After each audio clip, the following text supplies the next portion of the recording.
Bom, meus queridos, vamos retornar então, falando a respeito das parábolas. Lucas capítulo 16. Lucas capítulo de número 16. Tá tranquilo que eu expliquei até agora, né? Tranquilo, amados? Esse processo que você explicou é a redução da parábola, né? Representativo dos símbolos. Mas esses símbolos que você falou, como você falou, né? Que o homem,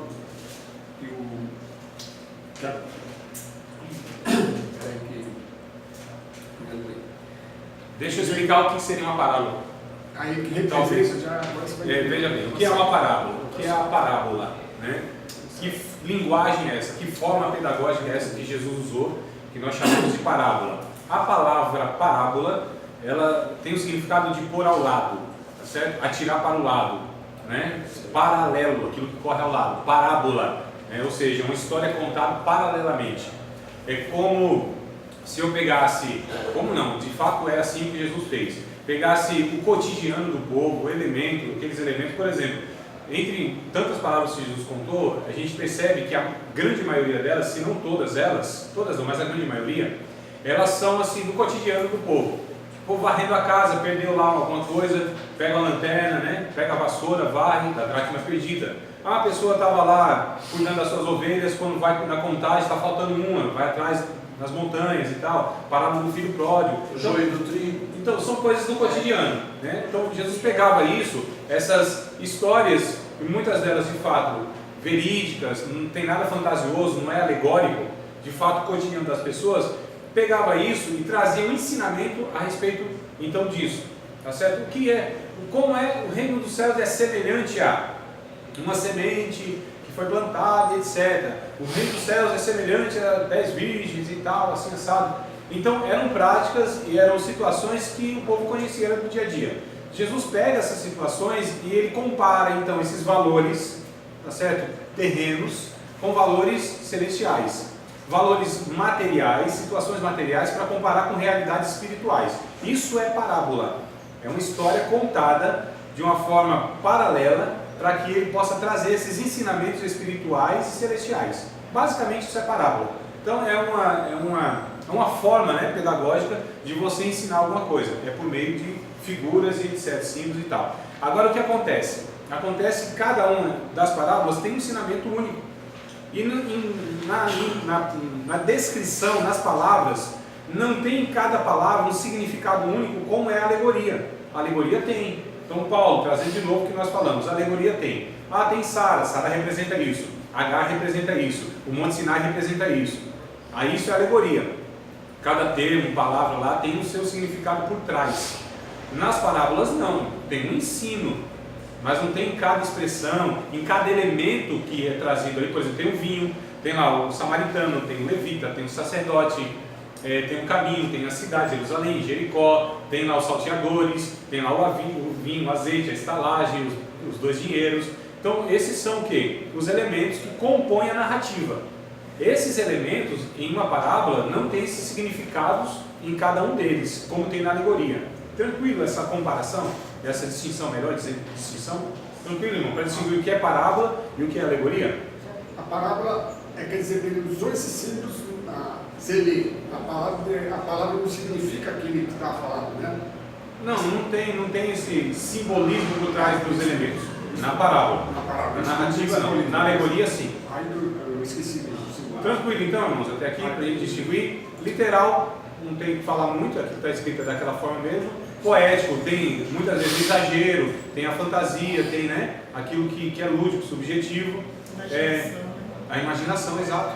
Tem então a alegoria, né, que é esse enredo fantasioso, onde representa cada elemento que tem o seu significado, e tem a parábola, que é uma narrativa, onde é trazido na narrativa ou na história contada um ensinamento. Tranquilo, né? Então basicamente é isso. E aí então vamos continuar pegando as parábolas. Capítulo de número 16 de Lucas, versículo 19. Link Lázaro. Exato. Tem um livro do Elias Soares, Perguntas e Respostas, que trata dessa parábola aqui. São 500, 600 páginas. O Elias Soares e o Elias Soares. Elias Soares. Tá, o Elias Soares é autor desses 2 livrinhos aqui, que inclusive eu vou recomendar para vocês. Ó. Muito bom. Na aula passada, nós falamos em alguns textos, eu vou continuar fazendo esse exercício, pegar um textozinho fora do contexto, como é usado, né? E aí, por exemplo, irmãos, quando dizem assim, o ladrão vem para matar, roubar e destruir, João capítulo 10, acho que é verso 10 me parece, aí falam quem é esse ladrão? É o diabo, né? O diabo vem para matar, roubar e destruir, mas o texto não está falando do diabo. O texto está falando de um falso pastor, um pastor mercenário, um pastor que faz as coisas por interesse, um pastor que não cuida das ovelhas quando vê o perigo. Então ali é um falso pastor, em comparação com o verdadeiro pastor que é o próprio Jesus. Então esse texto não pode ser usado concedente ao diabo. O ladrão lá no texto refere-se ao mercenário, ao falso pastor, tá certo? O líder que se traveste de pastor e quer... Né, Qual é a referência mesmo? Capítulo 10 de João, verso 10, né? O ladrão não veio senão para roubar, matar e destruir. Irmãos, vigília. A gente quer incentivar os irmãos que participem de vigília, oração. E aí a gente pega Provérbios 8,17. Ambos que me amam, os que de madrugada me buscam, me encontrarão. Vamos lá, meu amado. Mas esse texto... A fila é menor. A fila é menor, né? De madrugada a fila é menor, irmão. Não Quer saber que tinha fila? Mas tem, para uns tem. Acho que a fila é menor. Se fosse levar o pedaleiro, eu estou aí 2 meses orando na madrugada. Eu levanto 3 meses da manhã. Eu levanto 3 meses da manhã, mas todo dia de trabalhar eu oro. Porque é o horário de trabalho, né? Amados, olha só. Esse texto de Provérbios, no capítulo 8, verso 17, inclusive, é uma linguagem poética. É a personificação da sabedoria. A sabedoria dizendo, né? Então percebe como é a linguagem poética? A sabedoria dizendo, olha, eu amo os que me amam, os que de madrugada me buscam, vão me encontrar. Então percebe quando é tirado esse texto fora do contexto, que gera esse pretexto todo? Então nós já estamos aprendendo que a gente não tem direito, não tem a gente não pode fazer isso, irmão. Tá certo? Mas isso é feito todos os dias. Nas nossas igrejas, nas pregações, nas citações. É intitulado como versículos chavões, né? Aqueles versículos que é fácil qualquer cara decorar, e o cara pega aquilo ali e agora transformei. E aí traz um significado que não tem nada a ver. E aí começa a conjecturar, né? Exato. E aí é complicado. Na aula passada nós falamos sobre o galo. Lembra que o galo aqui não era galo? Né? Não lembro. Não, mas está lá no vídeo, servo de Deus. Eu aconselho que você assista para que... Eu vou assistir. Comecei a assistir e parei. Até pegue o conteúdo todo. Então esse livro aqui vai explicar aquilo que eu expliquei, né? Como entender os textos mais polêmicos da Bíblia, dos sinóticos. Não, esse aqui é outro autor. Tá? E aí ele vai falar, por exemplo, a data do nascimento de Jesus, a estrela de Belém, que astro era esse? Os magos do Oriente, mitos ou realidade? Quem já não ouviu falar a respeito dos... Os magos do Oriente lá que foram até Jesus, os 3 reis magos, Baltazar, Gaspar e Melchior, Isso. não é? Então, primeiro, que esses nomes são pagãos, não tem referência nenhuma teológica, bíblica, protestante. Quem disse que eram 3? Exato. Pelo contrário, a Bíblia dá a entender que são até mais, né? É a mesma coisa de dizer que o fruto do pecado era maçã. Exatamente. Então vamos lá, por que Jesus tratou a estrangeira como cachorro? Jesus conseguiu curar o cego só em 2 etapas? Havia um galinheiro na casa de Anás e Caifás, foi o que nós falamos, né? Por que a genealogia de Jesus é diferente de Mateus e em Lucas? Porque o Espírito Santo levou Jesus para ser tentado pelo diabo no deserto? O que Jesus quis dizer com camelo e agulha? Nós falamos também, né? Sobre essas expressões, está aqui, ó. Como explicar 3 dias e 3 noites se Jesus morreu na sexta e ressuscitou no domingo? Nós falamos sobre essa consideração dos judeus. Observa isso para mim de novo. Eu falei, eu tive que explicar isso, eu acho que sobre os 3 dias que isso era guardado pelos judeus, que eles criam na ressurreição. Jesus morre na sexta-feira, às 3 da tarde, né? A hora 9, depende da contagem. Às 6, a partir das 6 da sexta-feira já considerava o sábado. Então, na visão judaica, ele morreu na sexta, né? Então sexta-feira é um dia. Sexta-feira é um dia. Virou o sábado, e no começo do domingo, então ele ressuscitou. No começo do domingo, mas é considerado aqui 3 dias inteiros para os judeus. Eles têm uma percepção diferente desse olhar do dia. Nós temos a 24 horas, tem que ser considerado 3 dias inteiros. Então, mas a explicação é que tem uma tradição judaica que ressuscitaria, que haveria ressurreição na vida dos judeus porque eles estavam esperando o Messias. Não é nessa questão. Aqui é a contagem, está abordando a Os contagem. 3 dias é uma tradição do enterro judaico, é isso? Não, Cristiano. É a contagem mesmo. Se Jesus morre na sexta-feira às 3 da tarde, e ele ressuscita lá no começo, na madrugadazinha do domingo. Não deu 3 dias, irmãos. Não deu 72 horas. Certo? Mas há uma explicação aqui, diga. Só uma curiosidade, eu costumo falar. Nessa contagem, como que na sexta-feira, 6 da tarde, para o judeu já é sábado. Isso. Então ele foi sepultado na sexta ainda ou já no sábado? Na sexta, 3 horas da tarde. 3 horas, morreu. Né? Aí já tiraram da cruz e ia sepultado. Isso. Mas morreu na sexta. Ressuscitou no domingo, então sexta, sábado, domingo. Mas domingo no comecinho do dia. O judeu é 24 horas do mesmo jeito, não é? Conta sábado, não é? 6 horas da tarde já conta. Já é sábado, já é outro dia. Começa o dia deles. Começa o sábado da sexta. Eu expliquei, acho que foi na aula passada, retrasada, essa contagem e tal. Mas eu não vou explicar mais nada. Qual o nome do livro? Compre o livro. Calma que eu vou fotografar e pôr no grupo, pastor. Eu ia falar isso aí, tirou uma foto. Isso. Blasfêmia contra o Espírito Santo. O que é blasfêmia contra o Espírito Santo? Rapidinho para a gente não gastar tempo. Pergunta difícil de responder. Esse é do Elias Soares, tá? Então, vou só linkar algumas aqui, ó. Algumas contradições da Bíblia. Jesus teve 3 dias e 3 noites na sepultura. A justificação é pela fé ou pelas obras? Porque existe aparentes contradições de texto. Paulo vai dizer que a salvação é pela fé e não pelas obras. Tiago vai dizer que a fé não salva, são as obras. Então, que aparente contradição é essa? A gente pode dizer, Deus se arrepende? Que horas foi Cristo crucificado? 3 horas, a terceira hora ou a 9ª hora? Porque um evangelista vai falar que foi a terceira, outra a 9ª hora, vai trazer a explicação que inclusive eu já dei uma pincelada. Vinagre com fel ou vinho com mirra? Porque um evangelista disse que foi vinagre com fel e outro vinho com mirra que Jesus tomou. Jesus curou o cego quando entrava ou quando saía de Jericó? Lembra que eu expliquei? Quantos cegos foram curados por Jesus? 1 ou 2? Eu expliquei isso também. Né? Então, porque um diz uma coisa, outro diz outra. Né? Isaías andou nu por 3 anos, era nu mesmo, com as nádegas de fora, como diz o texto.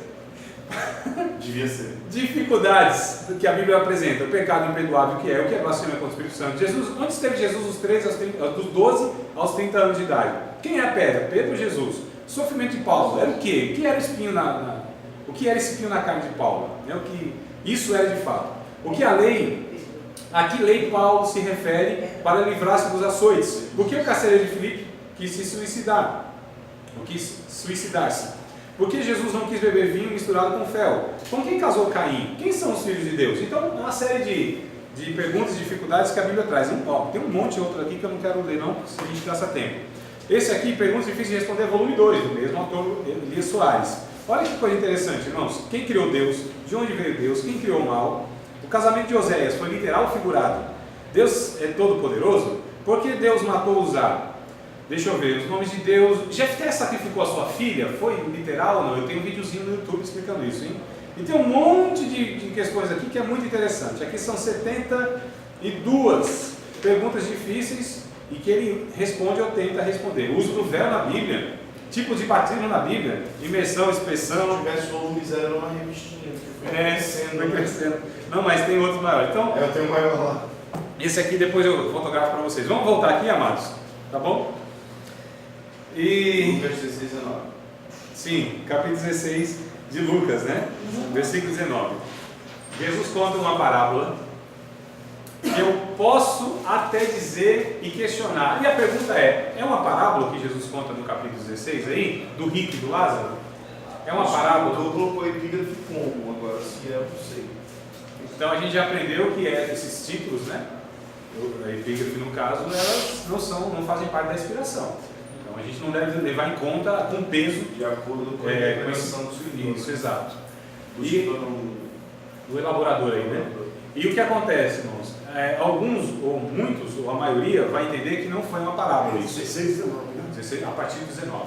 Não foi uma parábola isso. Por quê? O verbo começa Jesus dizendo que havia um homem rico, não é? Então não é uma história. O verbo haver, que traz aí o havia, é que existia. Não é uma comparação, é uma realidade. Então não era uma história, foi uma história. Esses dois personagens de fato eram personagens reais, não eram fictícios. Então havia de fato um homem rico e havia outro homem, inclusive é dado o nome dele.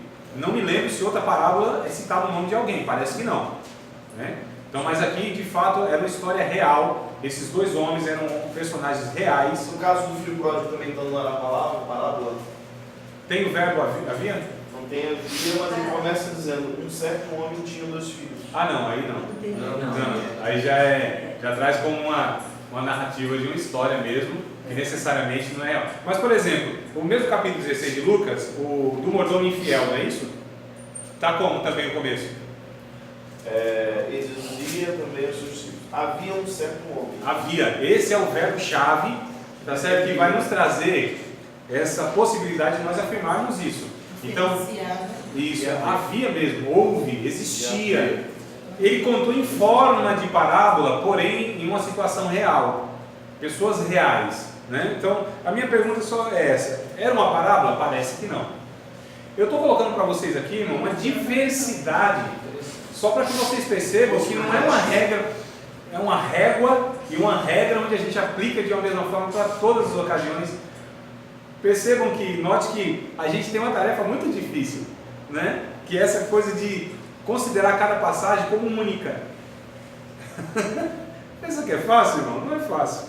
Então a do mordomo infiel, por exemplo, que é a seguinte, essa parábola ela não é tão fácil de estar interpretando ela, pelo fato, inclusive eu já vi algumas pessoas dizendo que o que é louvado aqui é essa expertise, né? Essa ligeireza desse mordomo quando começa a fazer aquelas negociações. A gente entende aqui, ele não estava defraudando nenhum nem outro. Não estava defraudando o seu patrão quando foi lá e negociou. Tu deve 100, faz o seguinte, escreve 80 aqui, está tudo certo. Tu deve 50, não escreve menos aí, está tudo certo. Na verdade, ele estava fazendo aquilo que era permitido na época. Ele estava desconsiderando os juros que era embutido naquela dívida. Ele estava sendo o que era imprudente. Então, esse injusto mordomo foi louvado por Deus por causa da sua prudência. Tá certo? Ele não pode ser louvado por causa da sua injustiça. Então, é um mordomo infiel que foi prudente. Então, é louvado por conta da sua prudência. Tanto é que Jesus disse, ó, os filhos das trevas, muitas vezes, é mais prudente do que os filhos da luz. Então, ele traz aqui, qual é o ensino, irmão, dessa parábola? Prudência. Ter prudência. Simples assim, não é? Imagina se a gente aprende essa lição de ter prudência na vida.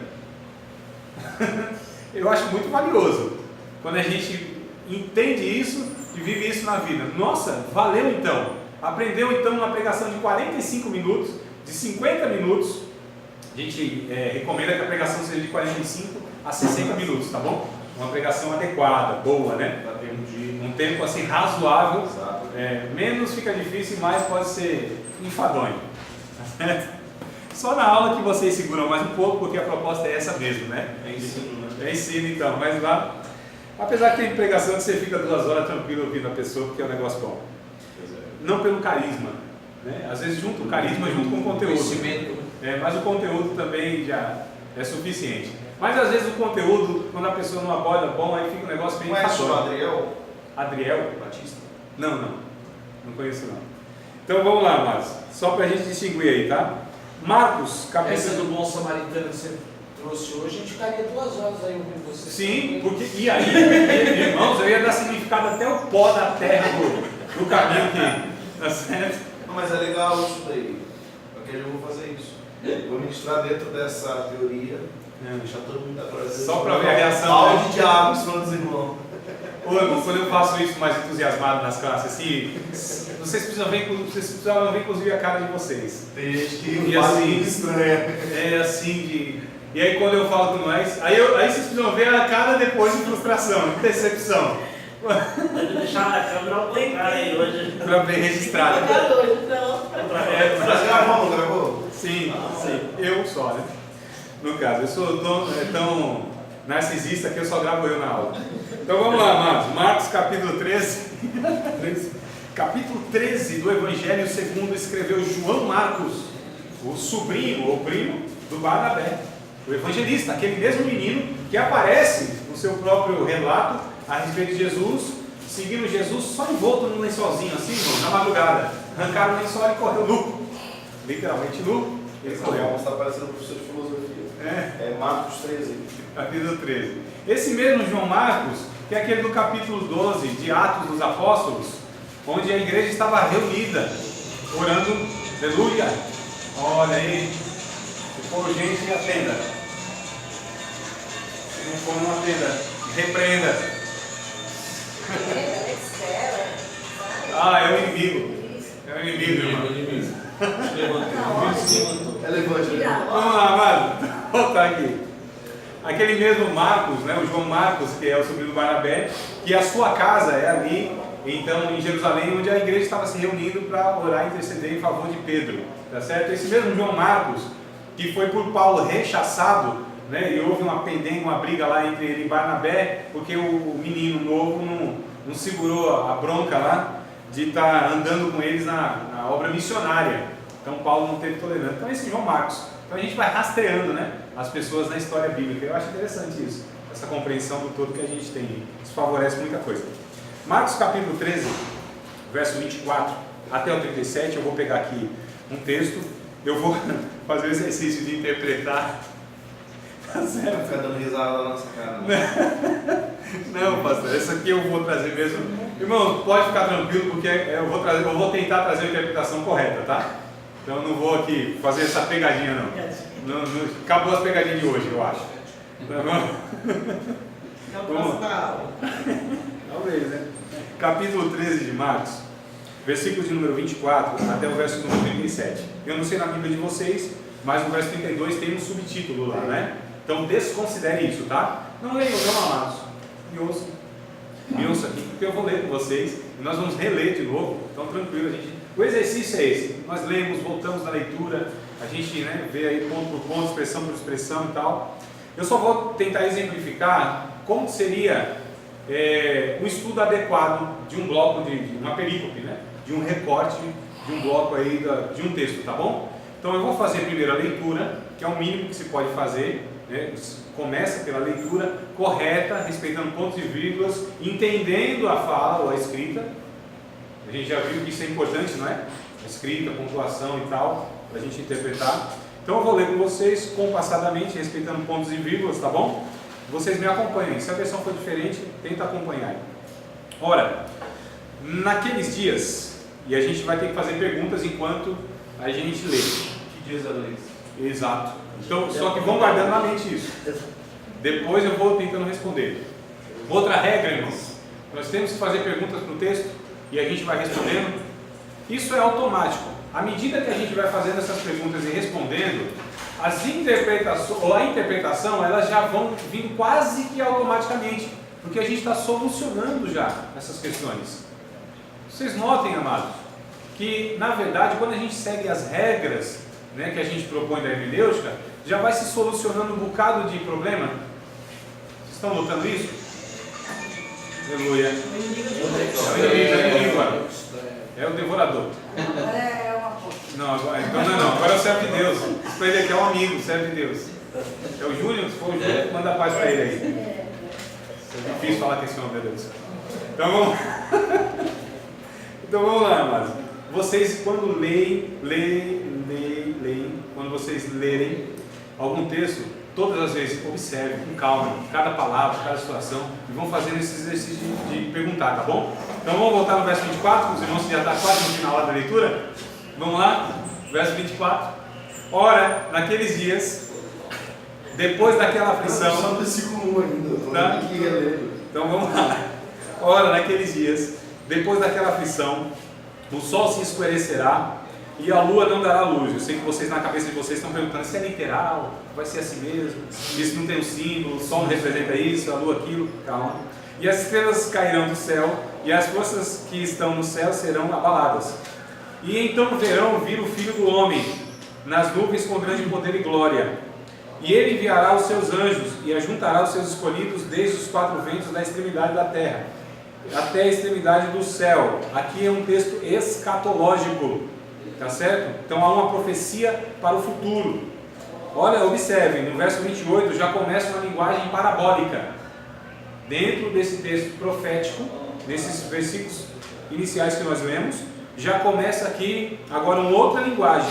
Então nós tínhamos uma linguagem profética escatológica, estamos partindo no mesmo texto, na mesma fala, uma linguagem já de parábola. Aprendei, pois, a parábola da figueira. Quando o seu ramo se torna tenro e brotam folhas, bem sabeis que já está próximo o verão. Assim também vós, quando virdes suceder essas coisas, sabei que já está perto às portas. Na verdade vos digo, que não passará esta geração sem que todas essas coisas aconteçam. Passará o céu e a terra, mas as minhas palavras não passarão. Mas daquele dia e hora ninguém sabe, nem os anjos que estão no céu, nem o Filho, senão o Pai. Olhai, vigiai e orai, porque não sabeis quando chegará o tempo. É como se um homem, olha, percebe que aqui já muda a linguagem também, já traz outra abordagem. É como se um homem, partindo para fora da terra, deixasse a sua casa e desse autoridade aos seus servos, e cada um a sua obra, e mandasse ao porteiro que vigiasse. Vigiai, pois, porque não sabeis quando virá o Senhor da casa, se à tarde, se à meia-noite. Olha aquela sequência que é diferente da nossa, né? À tarde, à meia-noite, para nós seria de manhã, à tarde, à noite. Aqui a gente já percebe, a gente já aprendeu isso antes, então está tranquilo, né? Se ao cantar do galo, o galo que não é galo, a gente já sabe que o galo não é galo. Se pela manhã, para que vindo de improviso não vos ache dormindo, e as coisas que vos digo, digo-as a todos, vigiai. Fizemos a leitura, primeiro passo, tá certo?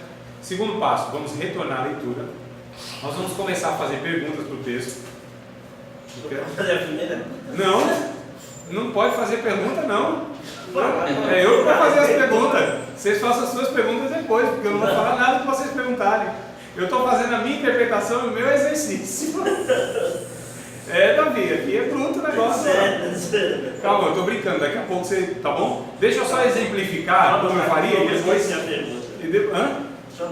Anota aí isso, anota aí, Barulho. Mas porque eu quero exemplificar do começo ao fim, e depois vocês vão aqui dialogar e conversar, e vocês. Eu só vou fazer aqui, só vou exemplificar aqui como eu estudo, como é o adequado de estudar, como é a minha recomendação. Então depois vocês perceberem, vocês fazem as observações de vocês, discordem, se tiver que discordar não tem problema, não tem crise com isso, tá bom? Mas vamos lá, então a gente retorna ao texto, eu li o texto, tentando prestar atenção em tudo, tentando compreender. Agora eu vou retornar ao texto. Nesse texto eu vou fazer perguntas, tá certo? Ao texto. Mas antes que eu faça as perguntas, eu vou dividir esse bloco de texto, eu, André, vou dividir em 3 partes, porque eu entendo que tem 3 divisões aqui nesse texto, eu entendo, tá certo? A primeira divisão vai do verso 24 ao 27, a primeira divisão. Jesus está descrevendo o evento em si, todo evento, ele está descrevendo tudo, do verso 24 ao 27. Ora, naqueles dias, depois daquela aflição, o sol se escurecerá e a lua dará sua luz, e as estrelas cairão do céu, e as forças que estão no céu serão abaladas. A vida de Jesus. E então, não sei, você já está concluindo, eu não estou falando nada. É o título que está na minha. Tá, mas é o título, a gente já sabe que é perigoso a gente se pautar por ele. Então, vamos lá. Esse título, verdade. A vida se falou. Então verão vir o Filho do Homem nas nuvens com grande poder e glória. E ele enviará os seus anjos e ajuntará os seus escolhidos desde os 4 ventos da extremidade da terra até a extremidade do céu. Isso aqui é o evento em si. Jesus está contando o evento em si. Todo o evento. Generalizado aqui. Tá certo? Então veja bem. Tem outra divisão que é do verso 28 ao 31. Jesus está falando que nesse evento que acontecerá escatológico, haverá um tempo, a gente coloca como um tempo que pode ser conhecido, sabido, identificado. Haverá sinais claros que nós podemos identificar. Opa, olha, é o que Jesus falou. É um tempo conhecido, são sinais que podem ser sabidos. Então ele vai falar aqui do verso 28 até o 31. Aprendei, pois, a parábola da figueira. A figueira, via de regra, na Bíblia, representa a nação de Israel. Então Jesus está dizendo, olhe para a nação de Israel, na história. Eu tenho que ter muita cautela, irmão, de sensacionalizar, que é o que acontece demais com os irmãos quando vai olhar para Israel. Então tudo que acontece em Israel, se é uma trombetazinha que está tocando no céu de Israel e apareceu uma nuvem em formato de um anjo, já põe lá e já viraliza, né? A gente vive, infelizmente, essas questões. Então isso é sensacionalizar o fato. Não é assim que nós, estudantes da Bíblia, nós nos pautamos por essas coisas. Não são esses sinais, são sinais que está escrito aqui. Então cuidado com esse negócio, e a gente sabe que essas coisas viralizam, né? Ah, o chip cartão de crédito, é o código de barra. De vez em quando eu sei que o inimigo pega mesmo aí gente aí no cartão de crédito, no devorador, mas não é o caso, né, mano? Então, o que é o chip que a Bíblia diz? Aí vamos pegando essas coisas que não tem nada a ver, não tem apoio de chip na Bíblia. Não. Mas hoje, né, faz Essa ligação não tem nada a ver. O anticristo já foi o Papa, já foi considerado o Papa, o Hitler, o Obama, o Lula, não, desculpa, o Lula não. Brincadeira, né? Assim, Vai que tem simpatizante aqui do PT, eu tô brincando aqui, mas é brincadeira. Mas assim, coloca uma coisa que não tem nada a ver. Tá bom? Vamos voltar aqui pro Espírito. depois que inventaram o WhatsApp, depois que inventou o WhatsApp, melhor ainda. Nossa, O cara passa a noite sonhando, acorda no outro dia, terrível. compartilha. Então vamos lá, a figueira, de fato Jesus está falando, olhem para a nação de Israel na história. A nação de Israel, de fato, é um indicativo de algumas ações de Deus na história. Então, vai se cumprir, inclusive, o que Jesus disse a respeito da geração do verso 30. Deixa eu segurar um pouquinho aqui, deixa eu fazer a leitura e eu vou fazer as aplicações historicamente falando, inclusive, tá? Então, aprendei, pois, a parábola da figueira. Quando já o seu ramo se torna tenro e brotam as folhas, olha a expressão, bem sabeis. Então, é algo que pode ser sabido, nós podemos identificar. Irmãos, os sinais são claros para aqueles que têm um discernimento doutrinário, bíblico e espiritual. São claros. Nós não somos pautados por essas coisas assim que aparecem do dia para a noite. Nós sabemos pela clareza da história e por aquilo que a Bíblia diz, tá certo? Por exemplo, nós conhecemos a história. Então nós sabemos que Jesus, aliás, os hipócritas, fariseus, eles disseram, Senhor, mostra qual é o sinal da tua vida, como que vai ter? E Jesus disse, mas vocês são hipócritas demais, né? Porque vocês sabem distinguir no outro dia se vai ter sol ou não, só olhando o céu na noite, se está escuro, se está rubro, se está estrelado e tal, não é? Como vocês não conseguem identificar essas coisas? Então Jesus deixou sinais bem claros a respeito disso, claríssimos, para aqueles que são estudantes das Escrituras, para aqueles que são sensatos e equilibrados, sabem identificar isso. E isso não me causa nenhum alvoroço, irmãos, porque é um alvoroço tão grande no meio dos evangélicos, né? O fim do mundo, irmão, está tudo certo, a gente não se preocupa com essas coisas não. Vamos lá, a gente já sabe da história do final desde o começo. Fica pior ainda. Sim, a tendência é essa. Mas isso aí, irmão, para nós salvos não faz diferença, tá? Brotam as folhas bem saber se já está próximo o verão. Assim também vós, quando vir sucederem essas coisas, sabei que está perto as portas. Então percebam as expressões, é um tempo sabido, né? Na verdade vos digo que não passará esta geração. Aqui que está a dificuldade da interpretação, porque há duas possibilidades, esta geração. Jesus estava se referindo a que geração? Aquela dele, ou essa geração que presenciariam esses sinais. Não é exatamente a de hoje, mas a geração, que essas são as duas possibilidades. Jesus está se referindo que não passará essa geração sem que tudo aconteça, mas que geração? A dele, ou é a geração que presenciaria os sinais do final dos tempos? Há duas aqui, na verdade, a gente chama de profecia dúbia, né? Seria um duplo sentido. Aqui essa possibilidade não é só aqui, a gente vê isso em outras partes da Bíblia, que existe uma profecia que ela é para o momento histórico, mas que ela se refere também ao futuro. Por exemplo, o Salmo de número 22, quando Davi vai dizer assim, Deus meu, por que me desamparaste? Está lembrando de alguma coisa, não? Sim. Nessa frase? Jesus. Ele vai dizer assim, no mesmo... Exato, no mesmo Salmo, ele vai descrever o seguinte, conhece a Bíblia ou não? Está pensando? Está estudando. Ó, que coisa interessante, no mesmo Salmo 22, ele vai dizer assim, transpassaram os meus pés e as minhas mãos, os cães me rodearam, meneio a sua cabeça contra mim. Estão lembrando então da ocasião, né, de Jesus. O mesmo Davi, em outro salmo, lá não me recordo exatamente, ele vai dizer assim, meu amigo íntimo, a quem eu tanto amava, a gente ia junto adorar a Deus na congregação, ele me traiu, levantou contra mim o seu calcanhar. Estão lembrando de quem, irmãos? Judas. Então, olha só o exemplo aqui, não é só esse, tem outros exemplos mais. Está falando de um fato histórico, lá no momento, só que se refere também, futuramente, né, a algum dado momento da história, então é uma profecia escatológica. É o mesmo caso aqui de Marcos. Jesus está falando, esta geração não vai passar sem que isso aconteça. O que aconteceu com aquela geração de Jesus? Viu o juízo de Deus sobre a nação de Israel, que no ano 70, ou seja, menos de 40 anos depois do que Jesus falou, né? Jesus falou aqui lá pelos anos 37, alguma coisa assim. E em menos de 40 anos, então, veio o general Tito, né, investido lá pelo Império Romano, entra na cidade de Jerusalém, acaba, destrói a cidade de Jerusalém, se cumpre, inclusive, o Mateus capítulo 23, se não me falha, 24, de Mateus, que diz que não ficaria pedra sobre pedra que não fosse derribado, aquele templo seria destruído. E de fato foi, né? Então isso aconteceu. Então já foi um cumprimento da profecia de Jesus lá do capítulo 24 de Mateus e também desse texto aqui. Então teve um cumprimento na história para aquela geração, porém haverá também esse cumprimento cabal, pleno, escatológico, na geração que presenciará. Então a geração que presenciará o início desses sinais, essa geração não vai passar até que também o juízo de Deus se cumpra. Então vai ser algo muito rápido.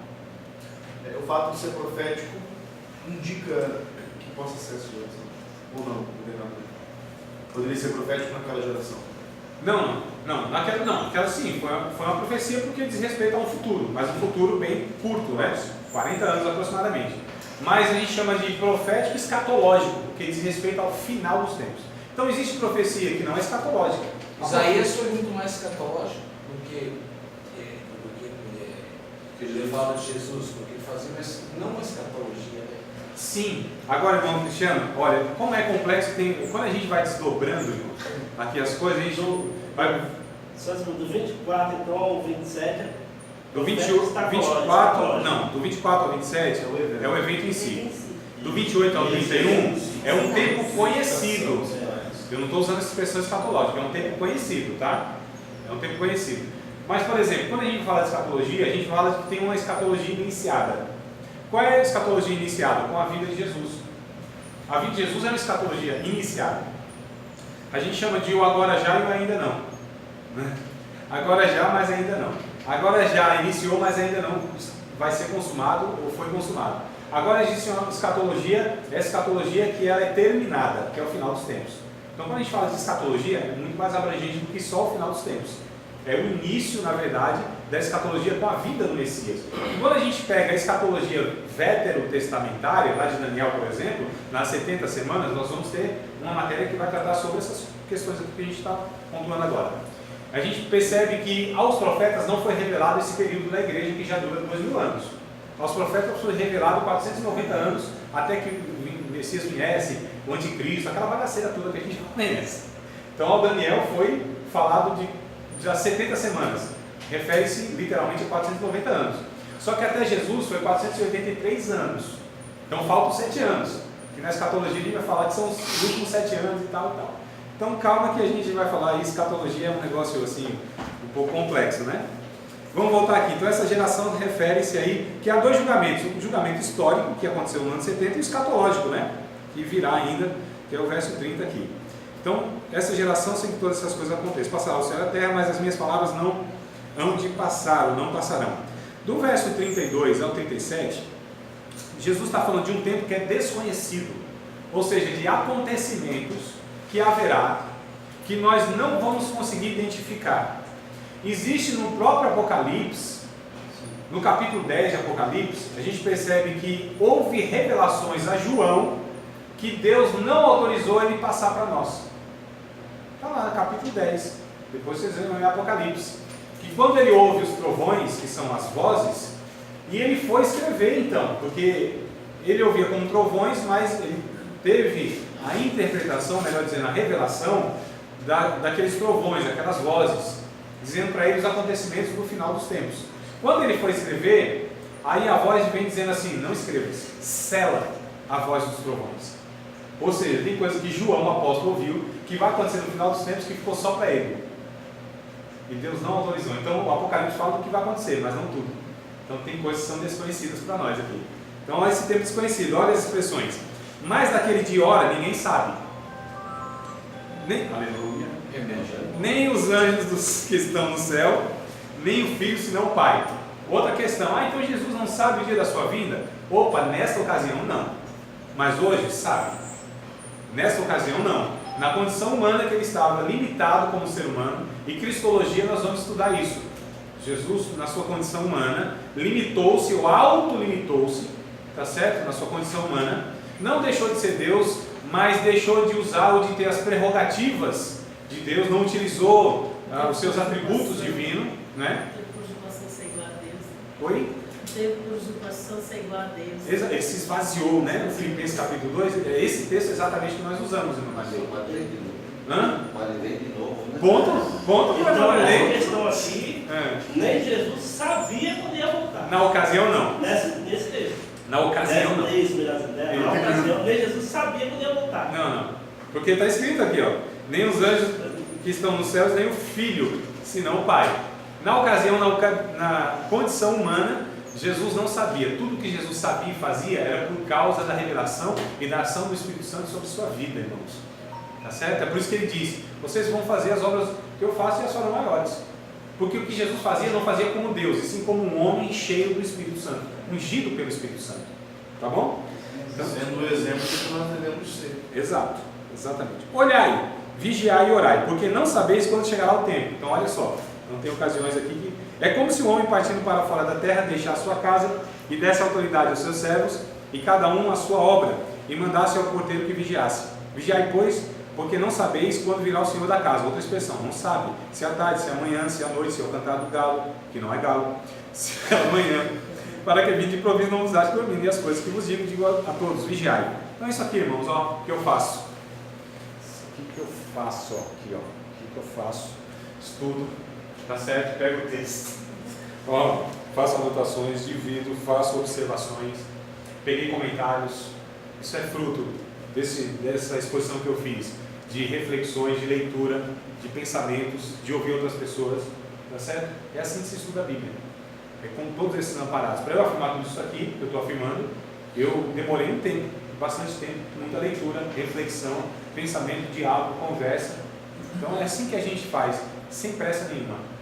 Amados, esse é o exercício que eu proponho para todos vocês quando lidam com a Bíblia, fazer isso. Sentar com muita cautela, não ter conclusão precipitada de nada, observar, fazer perguntas. E eu nem fiz perguntas ao Tem texto. uma séria dificuldade.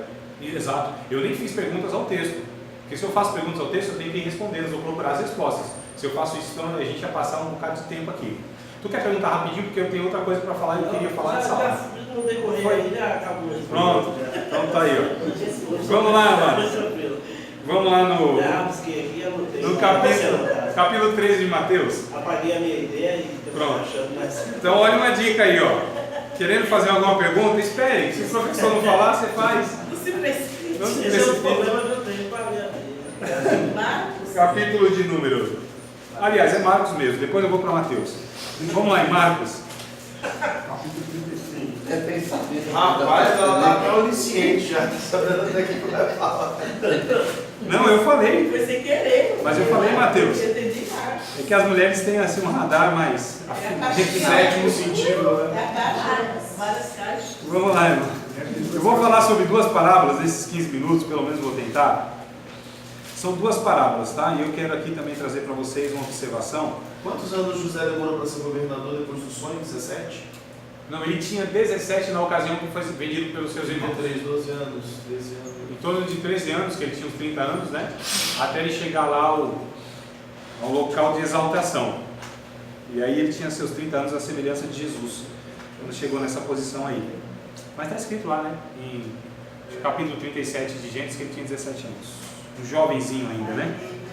Então vamos lá, amados. Eu vou pegar um texto aqui de Mateus. É em Mateus mesmo, não é Marcos não. Os dois textos são em Mateus. Capítulo 13 de Mateus, verso 24 ao verso de número 30. 24 e 30. Irmã Marilei, já que a irmã está inspirada, pode me ajudar? Estou inspirada também. A sua versão da Bíblia é Almeida Revista e Corrigida? É isso? A irmã faz um favor. Então a irmã vai ler esse texto bem devagarzinho, lendo aquela questão. Enquanto a irmã for lendo, eu vou dando a interpretação, tá? Simultaneamente, pode ser? Mateus? Mateus capítulo 13, verso 24 ao 30. Enquanto a irmã for lendo, eu vou dando a interpretação. Tudo bem, amados? Vocês conseguem ouvir a irmã Marilei e eu também simultaneamente? Então, por favor, amada, capítulo de número 13, verso 24, a irmã vai ler até o 30, tá? Enquanto a irmã for lendo, então eu vou dando a interpretação aqui simultaneamente. Pode ler, amada, por favor. Propôs-lhe outra parábola, dizendo: o reino dos céus é semelhante ao homem que semeia boa semente no seu campo. O homem que semeia boa semente é Jesus, tá? É o filho do homem. Pode continuar. Mas, dormindo os homens, veio o seu inimigo e semeou o joio no meio do trigo e retirou-se. E quando a erva cresceu e frutificou, apareceu também o joio. Tá? O joio, no caso, diz referência aos filhos do maligno, tá? É 24, qual que você lê? 24 ao 30, irmão. 24, 30. Isso, capítulo 13, 24 ao 30. Pode continuar, irmão. E os servos do pai de família, indo ter com ele, disseram: Senhor, não semeaste tu no teu campo boa semente? Por que tem então o joio? A boa semente são os filhos do reino. A boa semente são os filhos do reino. Não é palavra, não é evangelho, não é pregação. A boa semente são os filhos do reino. Diga. E ele lhes disse: o inimigo é quem fez isso. Quem é esse inimigo? É o diabo. O diabo é o inimigo. E os servos disseram: queres, pois, que vamos arrancá-lo?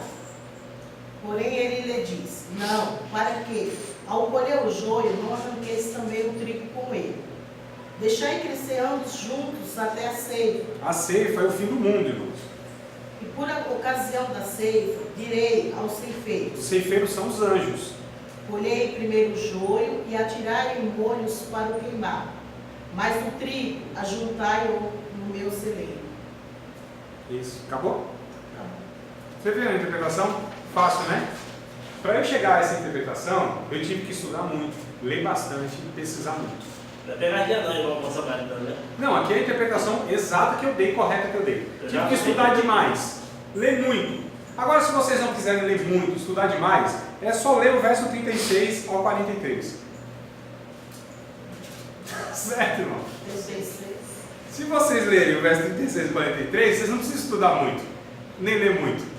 Porque o texto está explicando, e o que eu fui falando aqui eu só estava lendo. É verdade. O que eu quero dizer, amados, que algumas parábolas, elas têm a própria explicação na própria Bíblia. Qual o verso mesmo? Do verso 36 ao 43, irmão, é a explicação da parábola do joio. Então conta-se lá no verso 24 ao 30 a parábola.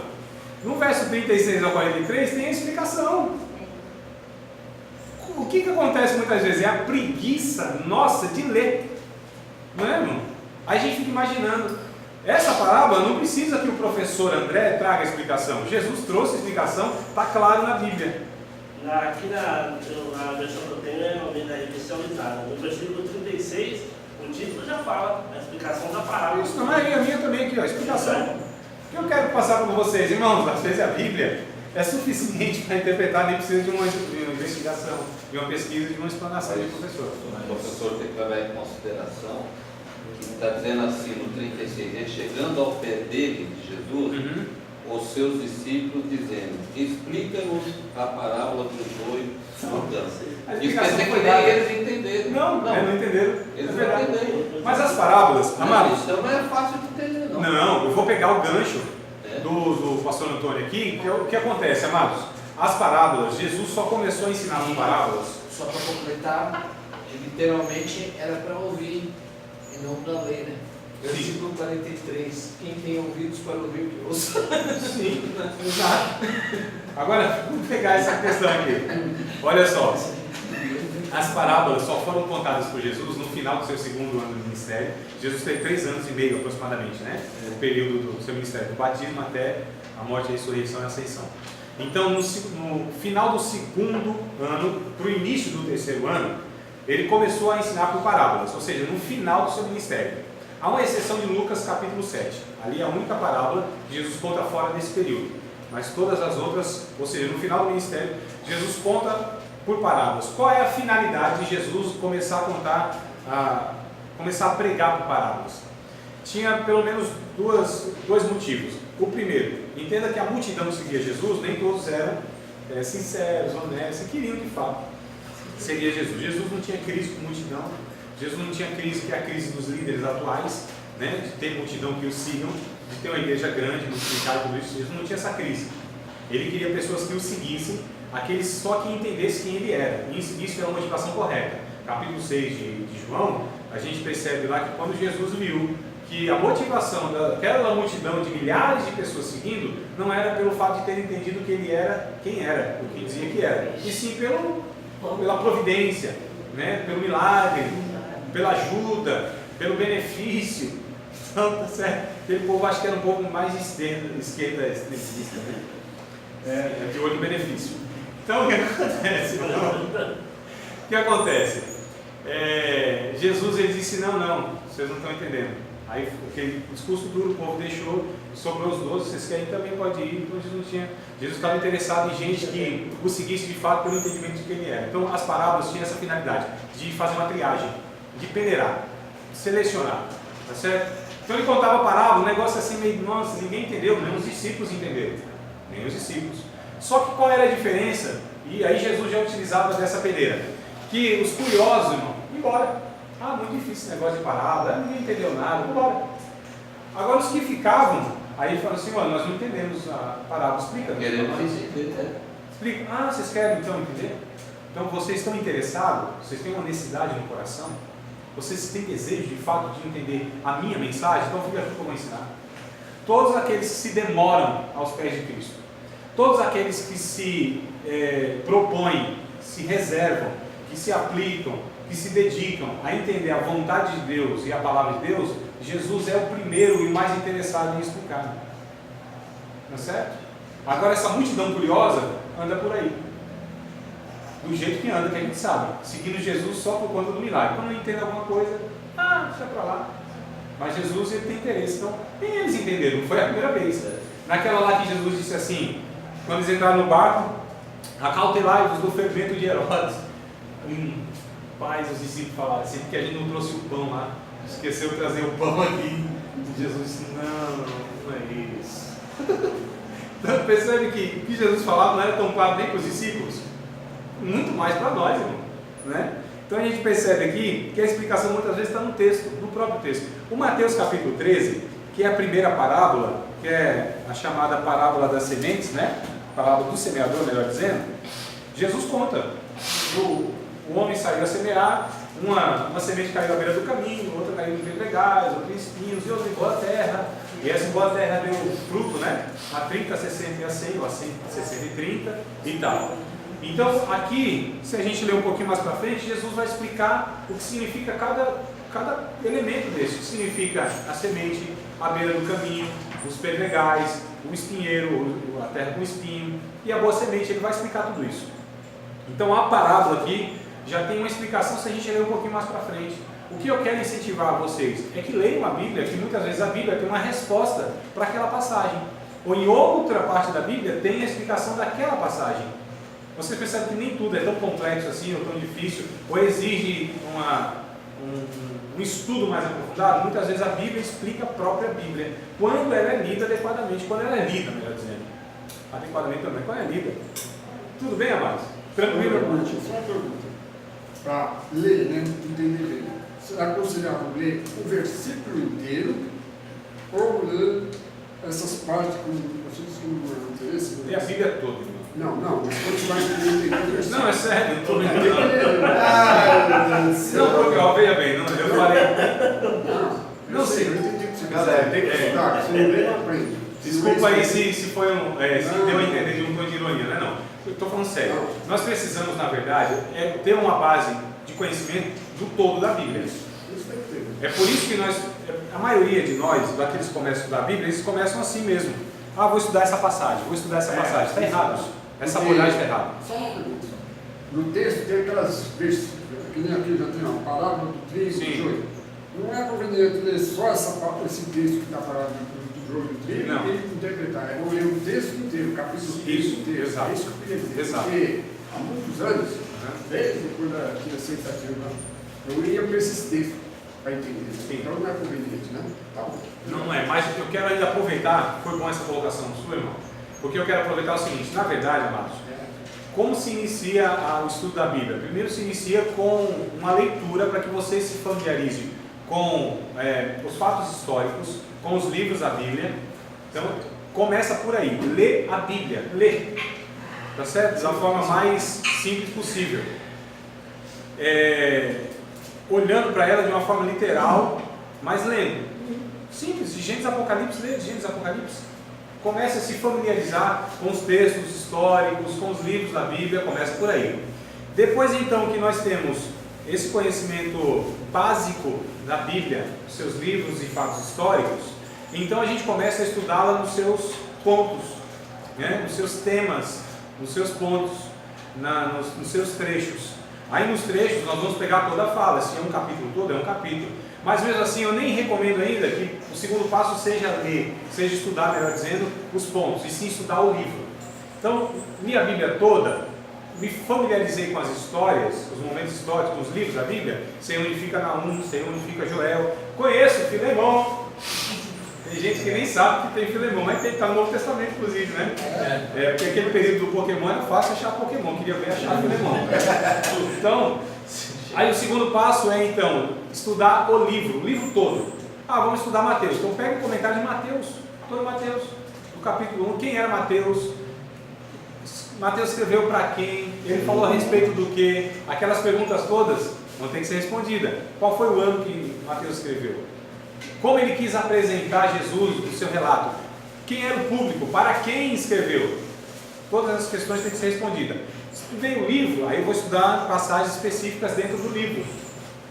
Esses são os passos, irmãos, adequados para que a gente chegue a uma conclusão boa. E quando a gente faz isso, irmãos, vocês não têm noção a riqueza que a gente abarca de informações, porque a gente tem os passos corretos. Nós partimos do todo para o micro, né? Um plano geral da Bíblia para aquela passagem específica, mas muitos querem partir da passagem específica, e aí tem uma pobreza de conhecimento no todo, e aí cai muitas vezes em um perigo de interpretar erroneamente aquela passagem porque não entende o macro da Bíblia. Quando eu entendo o macro da Bíblia, quando eu leio alguma coisa e parece estranha, por que me parece estranha? Porque eu sei que em outro ponto da Bíblia tem um ensinamento que aparentemente está sendo contraditório, né?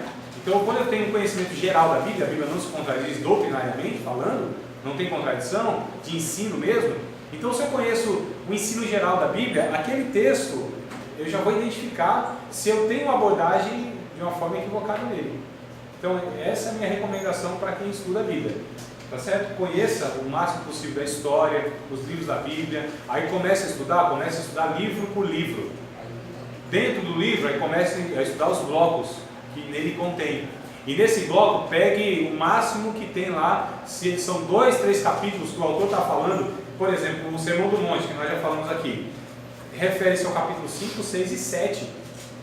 Quer estudar o Sermão do Monte? Então estude os 3 capítulos, né? Mas porque você já estudou, na verdade, o livro todo. Então, a recomendação é isso: estuda o livro todo. Dentro do livro tem o Sermão do Monte? Então estude o Sermão do Monte. O Sermão do Monte é o quê? Um capítulo? Não, são os 3 capítulos. Então estude os 3 capítulos.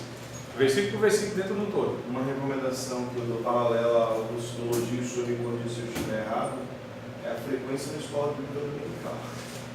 Mata muitas. Sim, pode ser. Mas assim, pastor.